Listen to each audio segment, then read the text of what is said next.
Audio 20 पुस्तक ईश्वर और उसकी अनुभूति। लेखक वेदमूर्ति तपोनिष्ठ पंडित श्री राम शर्मा आचार्य। शीर्षक आत्म साधना के कठिन पथ पर। मृत मनुष्य के विषय में सारा संशयशील है। कुछ लोग मृत्यु को ही जीवन की इति मानते हैं।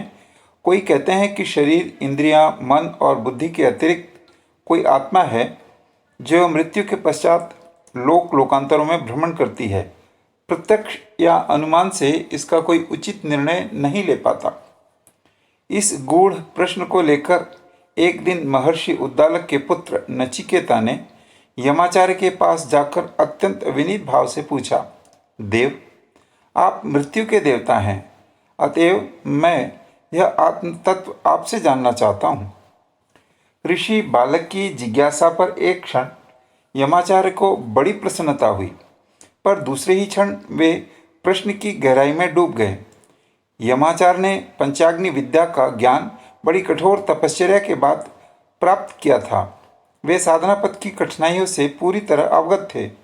बालक की दृढ़ता पर वे एकाएक विश्वास न कर सके, अतः उन्होंने नचिकेता को संबोधित करते हुए कहा, वत्स, तुम इस आत्मज्ञान को प्राप्त कर क्या करोगे? मैं तुम्हें सुख सामग्रियों से भरपूर राज्य, कोष, घोड़े, हाथी, रूपवती स्त्रियां और 100 वर्ष जीने वाले बहुत से पुत्र दे सकता हूँ। तुम चाहो तो इन्हें प्राप्त कर बहुत दिनों तक इस धरती का सुखोपयोग करो। यह आत्मज्ञान बड़ा कठिन है। तुम ऐसी तपश्चर्या क्यों करना चाहते हो? दीर्घ जीवन व्यापी सामर्थ्य प्राप्त कर इस संसार में सुखोपयोग क्यों नहीं मांग लेते? यमाचार्य की इन प्रलोभनपूर्ण बातों का नचिकेता पर कोई प्रभाव नहीं हुआ।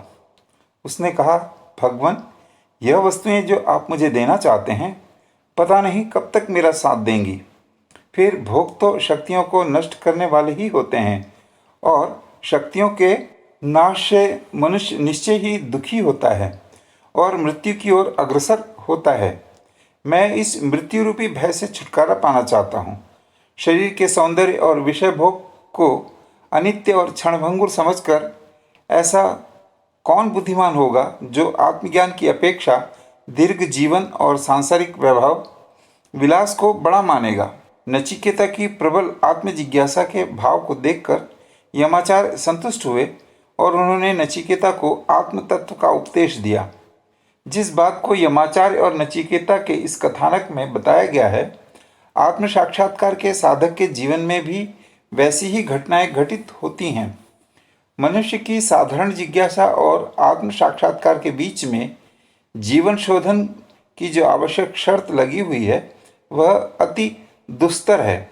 इसीलिए शास्त्रकार ने कहा है, क्षुरस्य धारा निशिता दुरत्याया दुर्गम पथस्थ कवये वदंती।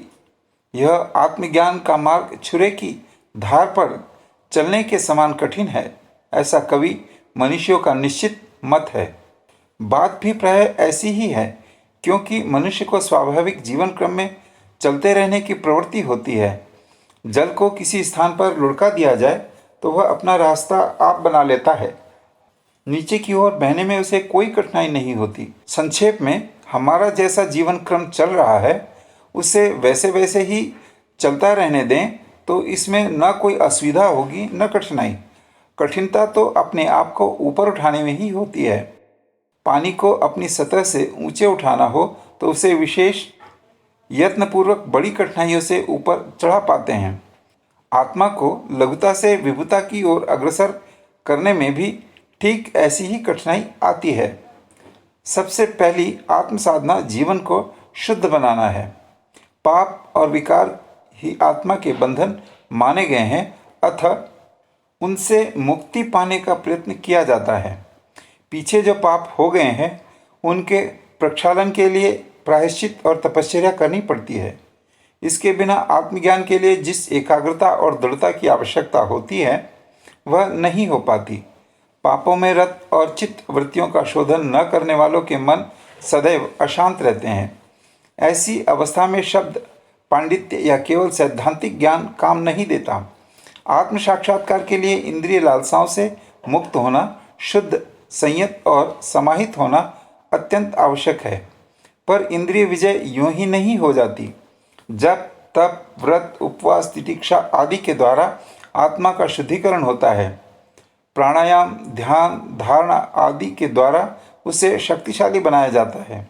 यह कार्य ऐसे नहीं होते जिन्हें मनुष्य का मन आसानी से स्वीकृति देता रहे और उनका किंचित विरोध न करे। पाप बुद्धि, इच्छाओं और वासनाओं पर लगाम लगानी है, उन्हें बार बार नियंत्रण में लाती है। बुद्धि पाप, इच्छाओं और वासनाओं पर लगाम लगाती है, उन्हें बार बार नियंत्रण में लाती है, किंतु इंद्रियां और उनके विषय भी बड़े शक्तिशाली और प्रमथनकारी होते हैं। चोट खाए हुए सर्प तथा हारे हुए जुआरी की तरह ये बार बार दांव लगाते हैं और परिस्थितियां पाकर मनुष्य की सारी बुद्धि और विवेक में घमासान हलचल मचा देते हैं। काम और क्रोध, लोभ और मोह, भय और आशंका के तूफान एक क्षण में मनुष्य की बुद्धि पर पर्दा डाल देते हैं। उसे साधना से विचलित करने का हर संभव प्रयत्न करते हैं। कुचली हुई वासनाओं को जब भी अवकाश मिलता है, वे ऐसे ऐसे प्रलोभनकारी रूप रचकर मनुष्य को लुभाती है कि आत्मज्ञान का सारा महत्व उसकी आंखों से ओझल हो जाता है। बात की बात में साधक पथभ्रष्ट होकर रह जाता है। ऐसे कठिन समय में जिनकी बुद्धि में विवेक होता है, जिनका मन एकाग्र और समाहित होता, उसी की इंद्रियां सावधान रहती हैं और वही आत्म साधना के पथ पर धैर्यपूर्वक अंत तक टिके रह पाते हैं।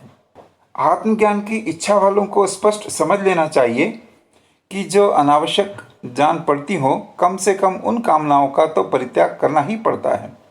अपनी बुद्धि को यथासंभव एकाग्र और निर्मल बनाने की वैसी ही आवश्यकता है जिस प्रकार भरे हुए जल में अपना प्रतिबिंब देखने के लिए लहरों का रोकना आवश्यक होता है। कामनाएं एक प्रकार की लहरें ही होती हैं जिनके रहते हुए आत्मा का प्रतिबिंब साफ नहीं छलकता। इस बात का पक्का और पूर्ण विश्वास हो जाने पर किसी मार्गदर्शक की आवश्यकता नहीं रहती। इसके बाद आत्मा स्वयं अपना गुरु, नेता या मार्गदर्शक हो जाता है और सभी सदाचरण स्वतः उसमें प्रकट होने लगते हैं।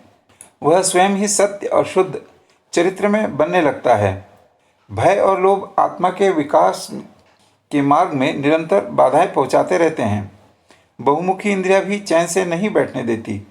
अंतरात्मा की देखने की दूरदृष्टि थोड़ी देर के लिए जागृत होती है, अन्यथा अधिकांश समय वह इंद्रियां तरह तरह के बाहरी प्रलोभन की ओर ही आकर्षित होती रहती हैं। अच्छे अच्छे स्वादयुक्त भोज्य पदार्थ, अधिक धन, विपुल ऐश्वर्य, कुछ और कंचन की अतृप्त तृष्णा बार बार अंतर्मुखी इंद्रियों को बहकाती रहती है। अज्ञानी लोग बाह्य विषयों के प्रलोभनों में फंस जाते हैं। इसीलिए बताया गया है कि यह मार्ग अति कठिन है और उसे पार कर जाना कोई आसान बात नहीं है। पर अमृतत्व की तीव्र आकांक्षा रखने वाले साहसी पुरुष इंद्रियों की क्षणिक लोलुपता और मन के विद्रोह के आगे नहीं झुकते। वे नचिकेता की तरह ही निष्ठाभाव से आध्यात्मिक विकास की साधना में संलग्न रहते हैं और आत्मज्ञान का लाभ प्राप्त करते हैं। यह मार्ग कायरों के लिए कठिन है, पर पुरुषार्थियों के लिए कठिन नहीं होता। वे इन कठिनाइयों में भी अपने जीवन का आनंद ढूंढ लेते हैं और अंत तक तत्परतापूर्वक अभ्यास करते रहते हैं। यह आत्मा अंत में उन्हीं वीर पुरुषों को प्राप्त होता है, वही स्वर्ग और मुक्ति के अधिकारी होते हैं। शीर्षक: ईश्वर प्राप्ति की साधना। पूजा अर्चा का तात्पर्य ईश्वर को प्राप्त करना नहीं, वरन अपनी भक्ति भावना, प्रेम प्रकृति को विकसित करना है। एक महत्वपूर्ण मनोवैज्ञानिक व्यायाम की तरह ही पूजा अर्चा की प्रक्रिया को माना जा सकता है। इसके आधार पर पूजा काल में किया हुआ अभ्यास हमारे स्वभाव का एक अंग बन जाए, विचारों और कार्यों में प्रेम की दिव्य पुण्य प्रकृति झिलमिलाने लगे, यही पूजा की सार्थकता है। हम जो कुछ भी सोचें उसमें प्राणी मात्र के हित साधन की आकांक्षा ओतप्रोत रहे और जो कुछ करें उसका प्रत्येक अंश विश्व मानव की सुख शांति अभिवृद्धि करने वाला सिद्ध हो। यही तो प्रेममय जीवन की गतिविधि हो सकती है। भक्ति मार्ग का यही लक्ष्य है। ईश्वर भक्त के लिए अपने जीवन को इसी दिशा में अग्रसर करने के अतिरिक्त और कोई मार्ग नहीं। भक्त उसे ही कहा जा सकता है जो प्राणी मात्र में ईश्वर को समाया हुआ देखता है और उसे पाप पंख की गंदगी से स्वच्छ करके सब प्रकार स्वच्छ एवं उत्कृष्ट बनाने के लिए प्रयत्न करता रहता है। हर किसी को उसकी इच्छानुसार संतुष्ट कर सकना न तो उचित है और न आवश्यक, क्योंकि बहुत से लोग ऐसे हैं जो दुष्टतापूर्ण आकांक्षाएं रखते हैं, दूसरों का शोषण करना चाहते हैं। यदि उन दुष्प्रवृत्तियों को भी पूर्ण करने के लिए कोई भोला भावुक व्यक्ति प्रयत्न करने लगे, तब तो उसमें अनिति ही पनपेगी, असुरता का पोषण होगा। प्रेमी को विवेकशील भी रहना पड़ता है ताकि दूसरों के हित साधन का सच्चा उपाय समझ सके और ज़रूरत हो तो कड़वी कुनैन खिलाने या फोड़े का ऑपरेशन करने वाले डॉक्टरों की तरह बाहर से निष्ठुर एवं कठोर दिखने वाला दूरदर्शितापूर्ण व्यवहार भी कर सके। कठोरता के पीछे भी अनंत करुणा छिपी हो सकती है। समयानुसार व्यवहार की कोमलता या कठोरता का अंतर रहना स्वाभाविक है और आवश्यक भी, पर उसके मूल में अपना स्वार्थ साधन नहीं, दूसरों की हित साधना, दूरवर्ती स्थिर फल देने वाली श्रेय योजना ही सन्निहित होनी चाहिए। जीवन की यही सर्वोत्कृष्ट नीति हो सकती है। इसी में मानव जीवन की सफलता और सार्थकता मानी जा सकती है। प्रेमी स्वभाव बनाने की साधना को ही ईश्वर भक्ति या पूजा अर्चा कहते हैं। इस उद्देश्य में हम जितने ही सफल होते जाते हैं, ईश्वर उतना ही हमारे निकट खींचता चला जाता है। वस्तुतः ईश्वर हमारे नितांत निकट है, रोम रोम में समाया हुआ है। प्रत्येक श्वास प्रश्वास में उसी की वंशी बजती है। अंतरात्मा में बैठा हुआ वह क्षण क्षण हमारे साथ विचार विनिमय करता है और बिना पूछे ही श्रेय साधन के आवश्यक परामर्श देता रहता है। हम ही हैं जो उसकी उपेक्षा करते हैं, भुलाए रहते हैं और अवज्ञा की अशिष्टता बरतते हैं। ईश्वर भक्ति इतने से ही पूर्ण हो सकती है कि उसे हम अपने कण कण में समाया हुआ, अपने चारों ओर फैला हुआ, हर घड़ी साथ रहता, खेलता और मैत्री निभाता हुआ देखें। इतनी अनुभूति अंतरात्मा में जागृत हो सके तो समझना चाहिए कि ईश्वर मिल गया।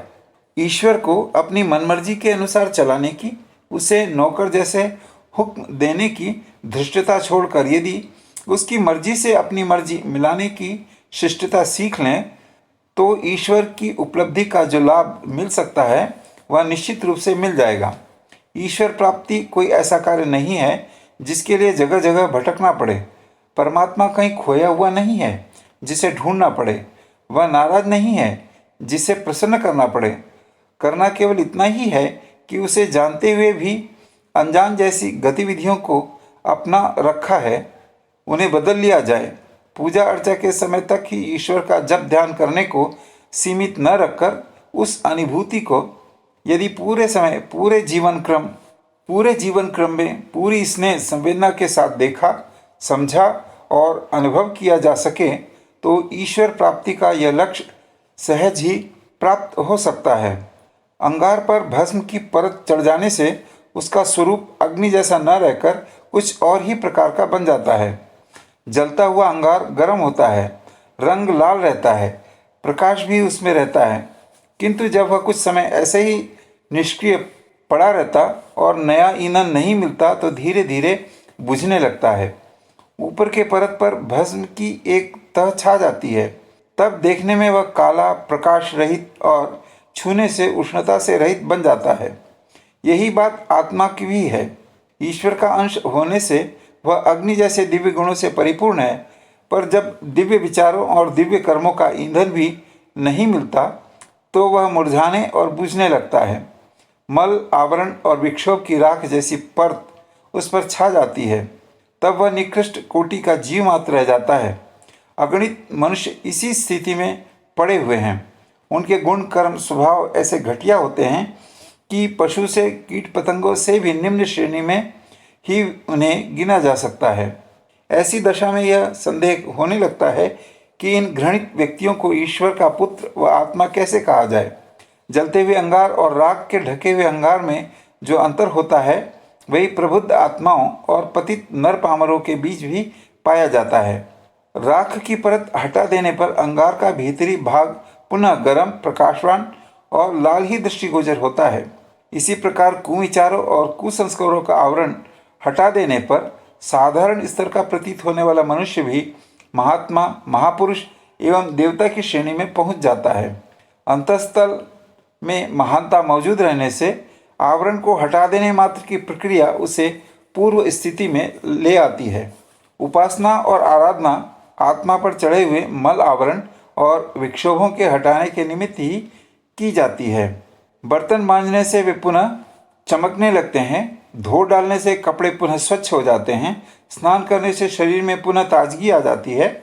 उपासना के द्वारा आत्मा पर उच्च संस्कार डालने की विधि व्यवस्था यदि ठीक प्रकार बनी रहे तो उसकी महानता एवं उत्कृष्टता भी निरंतर बढ़ती चली जाती है। यह प्रगति धीरे धीरे उन्नति के उच्च शिखर तक ले पहुंचती है और आत्मा की स्थिति भी परमात्मा के समान बन जाती है। उसमें वे सब विशेषताएं और शक्तियां अवतरित होती हैं जो उसके उद्गम केंद्र परमात्मा में मौजूद है। इसमें कठिनाई अवश्य है।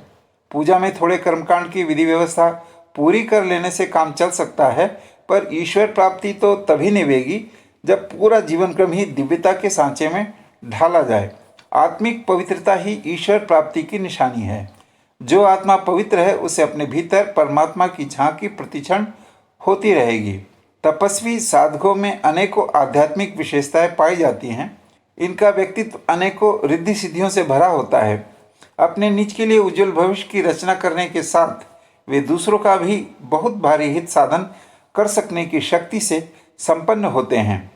माया, स्वार्थ, अज्ञान, वासना, तृष्णा के काम, क्रोध, लोभ, मोह, मद, मत्सर के बंधनों से बंधा हुआ जीव तुच्छ है। उसकी शक्ति, सामर्थ्य, स्थिति सब कुछ तुच्छ है। छोटी छोटी वस्तुओं के लिए उसे दीनता प्रकट करते और अभाव कठिनाइयों का रोना रोते देखा जा सकता है। पर जब वह इन तुच्छताओं का परित्याग करके आत्मस्वरूप को पहचान लेता है और जो सोचना चाहिए वही सोचता है, जो करना चाहिए वही करता है, तो वह प्रबुद्ध आत्मा ईश्वर के बिल्कुल समीप जा पहुंचता है और वे सब विशेषताएं उसमें प्रकट होती हैं जो ईश्वर में मौजूद है। सिद्ध पुरुषों की संकल्प शक्ति के बल पर सारा संसार दहल उठता है। लोकांतरों तक उनकी आकांक्षा हलचल मचा देती है। अपने तप आशीर्वाद का एक कण दूसरों को देकर वह उन्हें निहाल बना सकता है। अष्ट सिद्धियों और नवनिधियों का वर्णन झूठा नहीं है।